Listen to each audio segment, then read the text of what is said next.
Sandy Munro missed 5 things about the Tesla Model Y that we thought were significant and worth noting. This is Greg for Teslafaninsight. Thanks once again for joining us. We also want to thank our Patreon supporters as well as our subscribers. If you enjoy the show, please take time to like and subscribe. So over the last the last week or so, the big news on Tesla is the fact that Sandy Munro had gotten a hold of one that he was tearing apart, and he did so with a multi-part series that may keep going as they get down to the micro-analysis of small parts of the vehicle. So what was interesting to us is just the fact that we had a chance to visit with him. You'll see some video from that, his facilities. But what we were fascinated by is the fact that someone of his caliber might have missed a few things that are kind of significant in terms of a good grasp of the vehicle.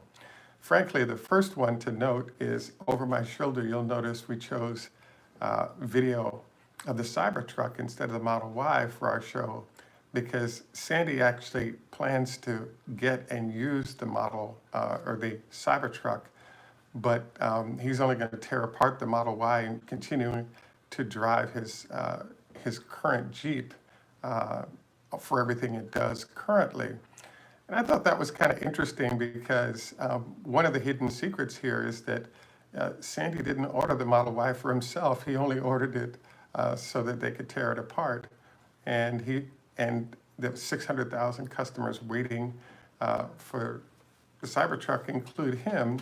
And so that's one of the features, that's sort of a bonus to our list. The first item that we kind of cover is the fact that sort of the lack of enthusiasm from Elon Musk.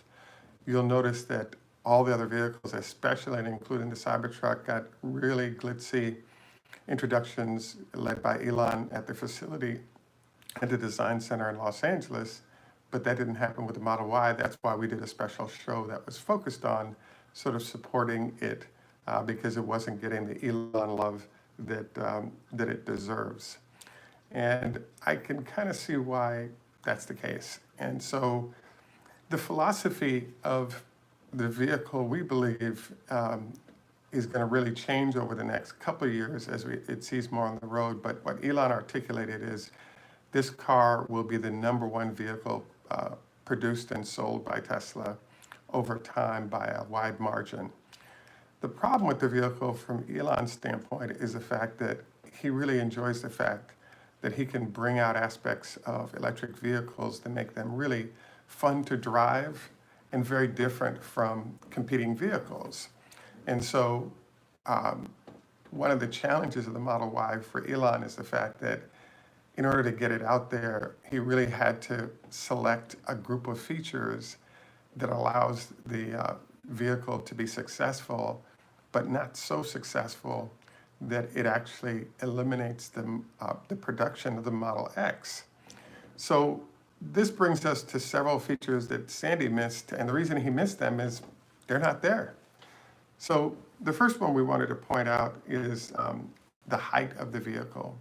So from ground, the vehicle is 6.3 inches off the ground.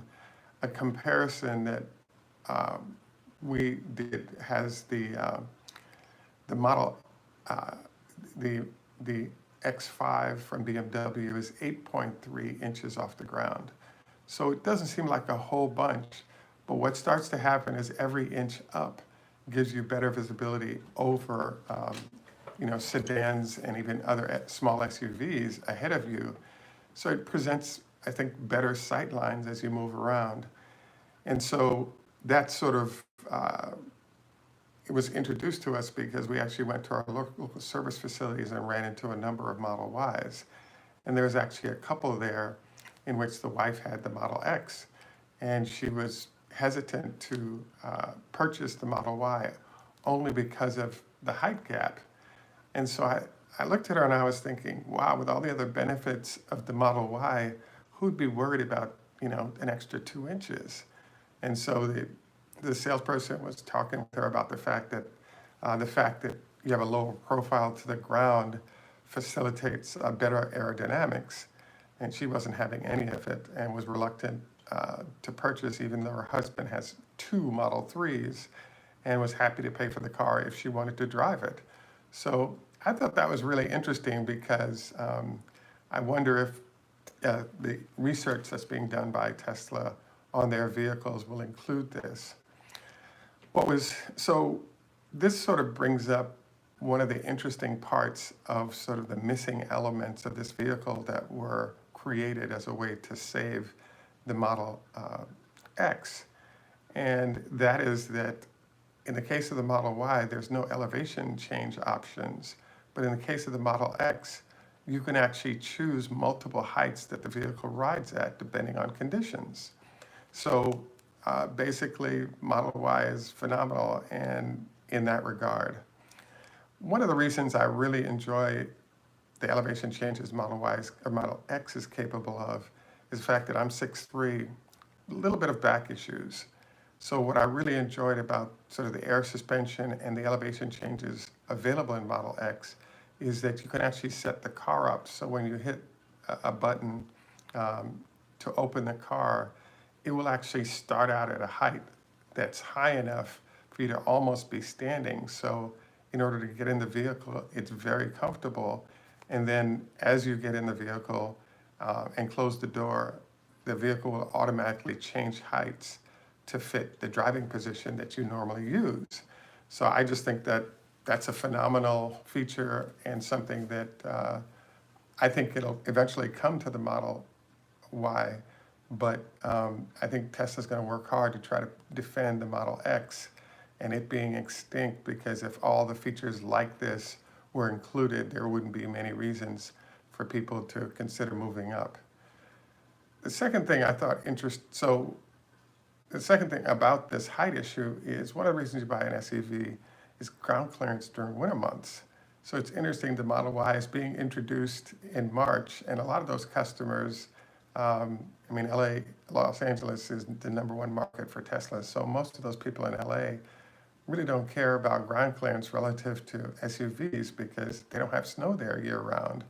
All the other features of an SUV, less real estate needed for an extra car, the really nice setup when you have to put groceries in the back of the vehicle, or frankly, kids in the back of the vehicle for the height of the vehicle, above ground is one of the advantages of SUVs that you get to take advantage of. And so, for where, call it a third of the vehicles go from Tesla, which is California and mostly in Los Angeles, a lot of those folks won't have anything to do with snow, and therefore they're not going to be real worried about the fact that the ground clearance doesn't ride as high as other SUVs might relative to getting in and around snow. So that's another look at that situation. The fourth one that comes to mind is something I call the Recaro Seating that they've got in the car. So one of our viewers allowed us to take a test drive with him and sort of run around his area in Redondo Beach at high speeds. It was kind of fun to see the acceleration at 3.5 seconds. It seems a lot faster than that. I'm very impressed by people who can run the Model S and X sub 3 seconds in the 2 3s and 2 5s or 2 7s, whatever it does. The 3.5 0 to 60 is plenty for me, and I'm glad I don't have to drive around with somebody who does that all the time, because it's exciting, but it's also jarring to see what this car can do on the takeoff, and I think it's great. Frankly, the lower height helps with that. But one of the things I noticed was that he's 5'7", I'm 6'3". When he got into the driver's seat, there's kind of a lip as you enter the vehicle that necessitates kind of you sliding over it to get comfortable in the seat. And the lip they've installed is perfect when you're driving, because it helps in terms of bolstering your movement in the seat, because it's right below your left leg. And so if you're making a turn, there's something there to sort of block your sliding in the seat. But the problem is it obstructs your entry. So I noticed that he developed already after a week a process where he kind of pushes down the lip of the seat and then climbs over it in order to get into the car. And he said, it's not a problem now, but it's clear where the wear patterns are going to be for this vehicle, particularly on my seat. And all I have to do right now is start the process of, pressing it down before I get in. That way I don't end up with a repair having to be done there sooner than later. I really only checked this in the model, in the performance version, which may be sort of a seat upgrade as well. But I will double check this with also the non-performance version to see if this is the case, because I was kind of surprised. It did seem like a pain, and I was kind of surprised that it was an issue. On the passenger side that I sat in, nice changes of, the leg length was great for me. Elevation height was great. The roof bubbles up. So, it has similar sort of height above my head to what a Model 3 would have.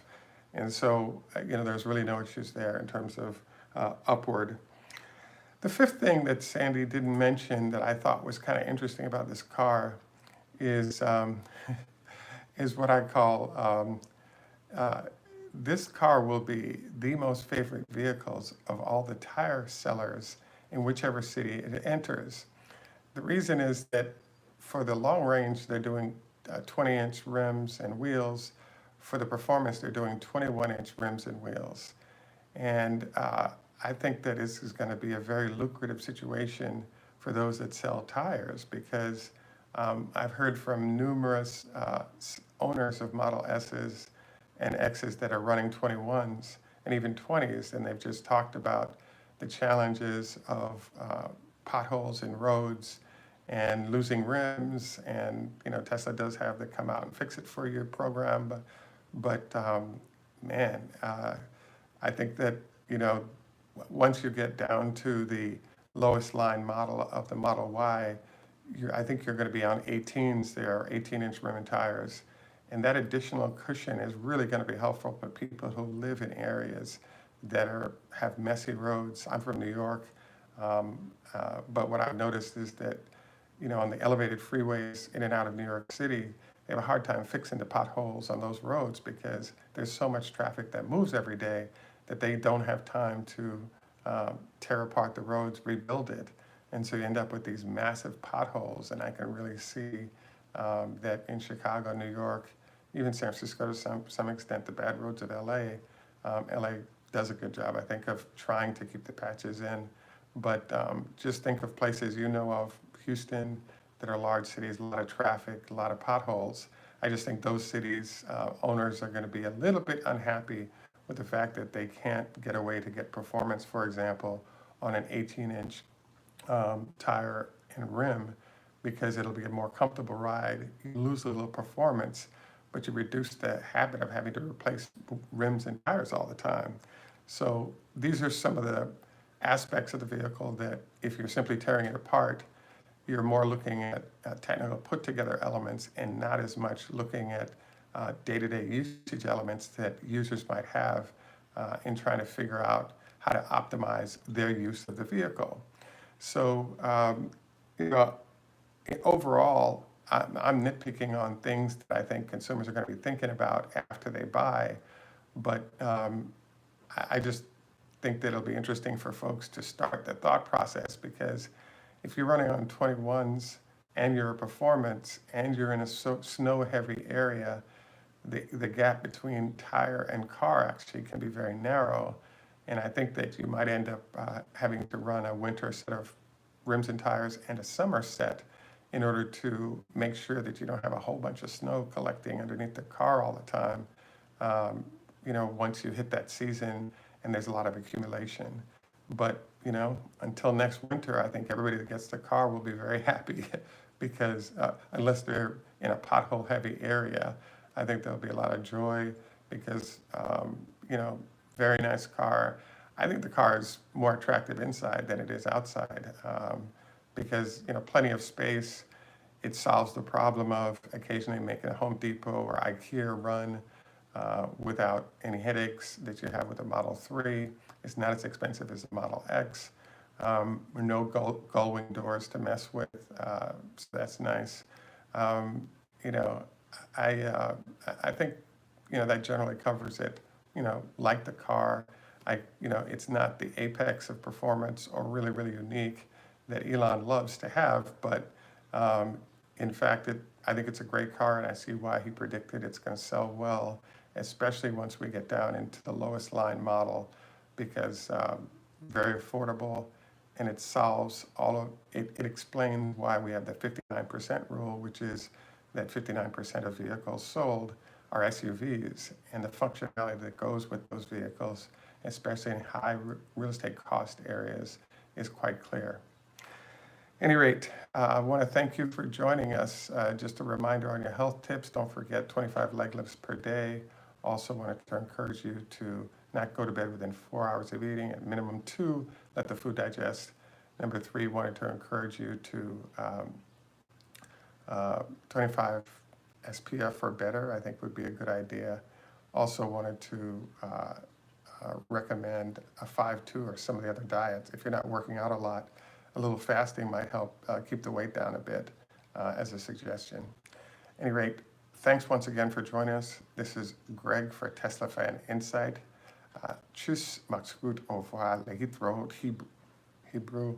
By the way, on my Hebrew comment today, I had a friend of mine in my dorm at Stanford who became a rabbi, and I asked him for a Hebrew lesson. He said, you know, one thing you should think about is if a girl dumps you, you say shalom, baby.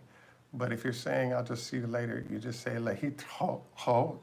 So that's your Hebrew lesson of the day. You could use shalom, you could use lehitraot as an option there, something to consider. This is Greg for Teslafaninsight. Have a great day. And in Jamaica, we say, enough respect, walk good man. Thanks, bye.